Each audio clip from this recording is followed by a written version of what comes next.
What's up? My name's Eric, and this is the start of a couple fitness videos.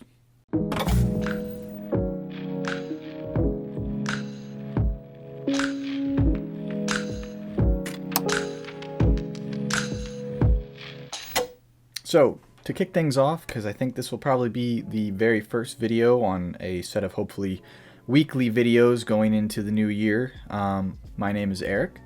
I'm a 25-year-old solutions engineer who widely works from home, could be returning to office sadly, but neither here nor there. The goal of these videos is to document slash check in slash keep me honest with hopefully a 3-month progression from what I consider a current moderate level of fitness to proper fit or decently pretty healthy. I think I've been decently athletic for, almost my whole life.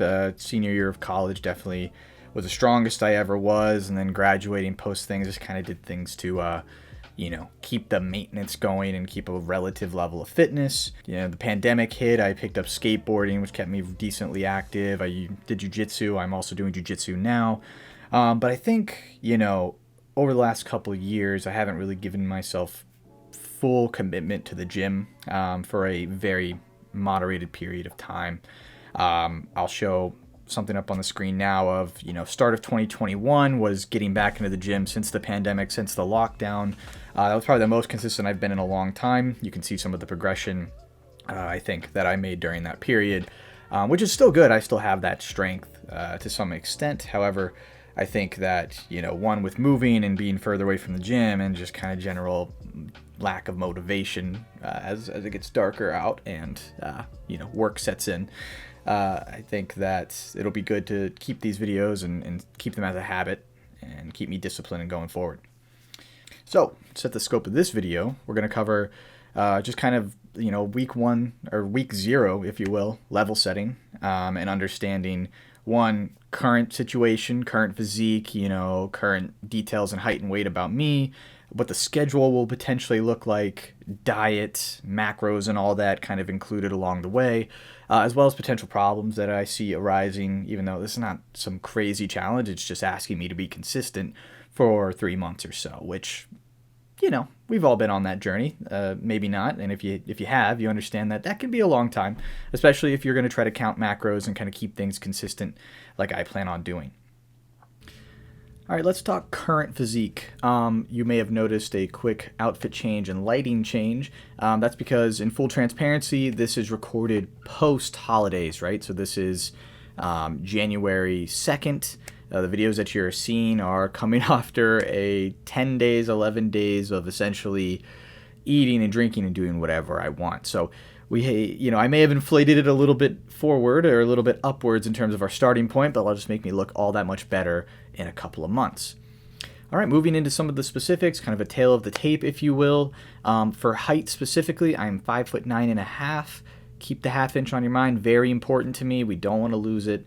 Weight-wise, at the time of those recordings, I was 176.4 pounds, as you'll see, put it up somewhere there. Allegedly 14.3% body fat. Now, I think we can all agree that's probably off, but the nice part about having this barometer, using the scale that I have, right, is that as we progress, regardless of if it said 14% or 20%, any decrease or increase correlation, we'll be able to tell if I'm headed in the right direction or if I'm making no progress at all. I do expect to see a lot of this kind of remain the same for the initial period as we kind of recomp. Creatine's going to add some water weight, etc., and things like that. All right, so let's talk diet. So depending on which system you ask, my maintenance calories are roughly between 2,750 to 2,800 in a given day. This is assuming that I maintain, a high level of physical activity, 5 to 6 days a week training.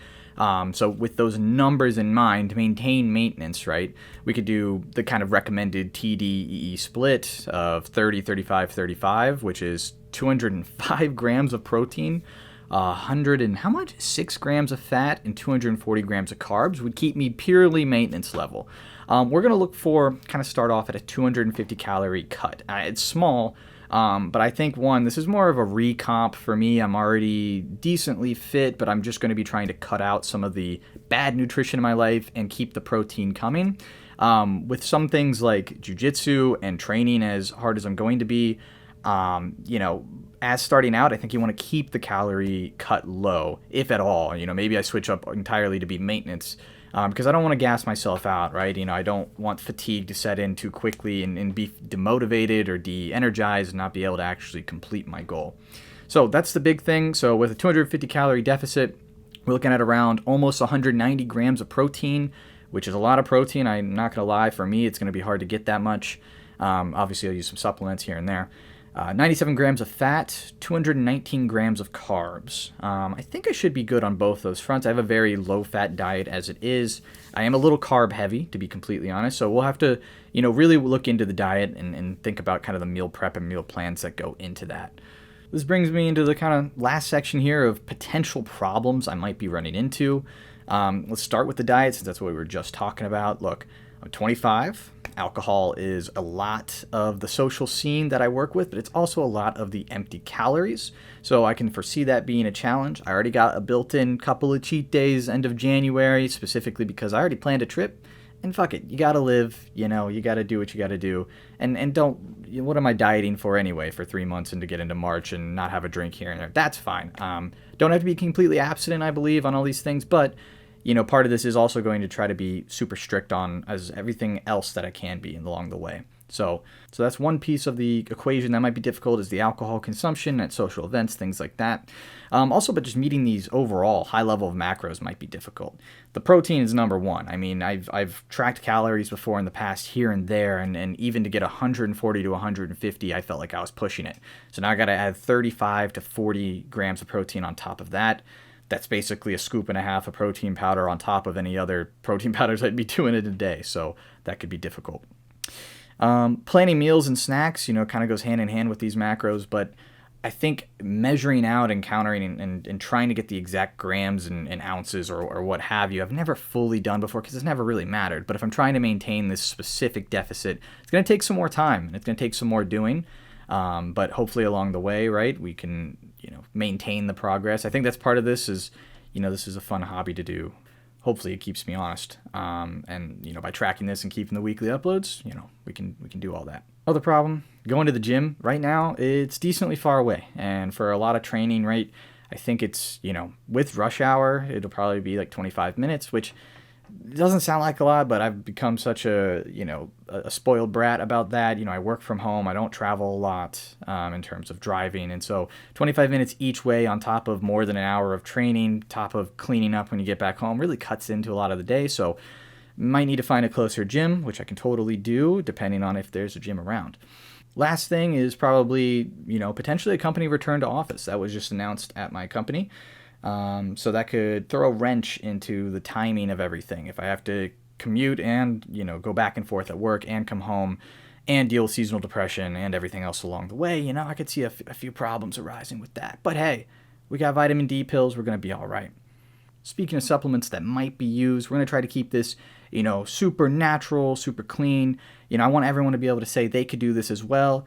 Really at the end of the day, all you need are a couple of things, like a gym membership, a jiu-jitsu membership, protein powder, pre-workout, creatine, multivitamins, separated heart rate monitor from your Apple Watch, one that goes on your chest so you can wear that while doing additional training, NutriBullet to make shakes with, a scale with the body fat percentage. You want to make sure you're using MyFitnessPal on the mobile app, Theragun foam roller, AirPods. Just a few simple things along the way that everyone else can have as well, I promise you. But yeah, with all that said, as far as a level set goes, that's what we're working with here. I think future weeks will, to lay out what that'll look like, we'll just go over, calories burned during the week, any problems or concerns, progress I feel is being made, go over the physique, do a little before and after, each week. And yeah, that'll be about it. Again, these are mainly videos for myself. I think that, one, combining a passion for video editing as well as having a reason to motivate and actually go do something will be beneficial for me. If it's beneficial for anyone else, that's cool. If not, totally awesome. Either way, I'm going to be super big and strong at the end of this, you know, shredded, yoked, all those things, promise. And yeah, so thanks for watching, and I'll see you all next week.